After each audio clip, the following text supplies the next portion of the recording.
British high commissioner Sarah কুকের সাথে বৈঠক করেছেন বিএনপি নেতারা। তাতে উঠে আসে লন্ডন বৈঠকের সারমর্ম। এদিকে দেশে ফিরে আমির খসরু বলেন, ইউনূস তারেক বৈঠকে রাজনীতির জট খুলেছে কিছু, তবে বৈঠকে কারো দায় মুক্তি নিয়ে আলোচনা হয়নি বলে দাবি সালাউদ্দিন আহমদের। স্টে সেফের ডাবল লেয়ার প্রোটেকশনই পিরিয়ডের হেভি ফ্লোর দিনগুলোতে আমাকে রাখে নিরাপদে। Stay safe.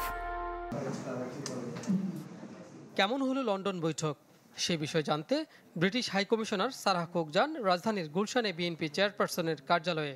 কথা বলেন বিএনপি মহাসচিব সহ দলটির অন্যান্য নেতার সাথে।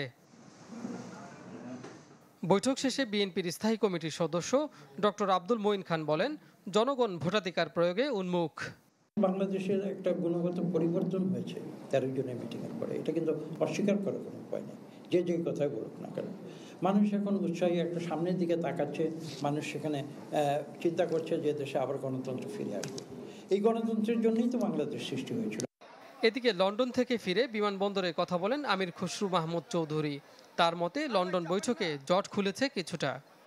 সফল একটা আলোচনা হয়েছে এবং বাংলাদেশের সবচেয়ে বড় কথা হচ্ছে আমাদের বিশেষ বিশেষ সন্ধিক্ষণে আমাদের যে ঐক্যমত হয় সেটা হচ্ছে আমাদের একটা ভালো দিক দেশের জন্য। তো সেই কাজটা হয়েছে, এখন আমরা গণতান্ত্রিক পথে এগিয়ে যাব। অন্যদিকে রাজধানীতে এক অনুষ্ঠানে সালাহ উদ্দিন আহমেদের দাবি, লন্ডন বৈঠকে কারোর দায় মুক্তি নিয়ে আলোচনা হয়নি।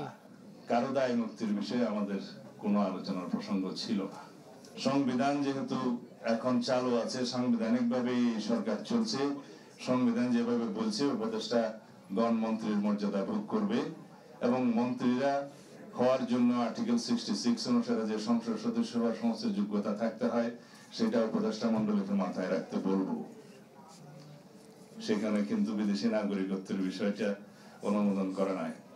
লন্ডনের নির্বাচন নিয়ে আলোচনা জনগণকে জানিয়ে দিতে নির্বাচন কমিশনের প্রতি আহ্বান জানান বিএনপির এই নীতি নির্ধারক।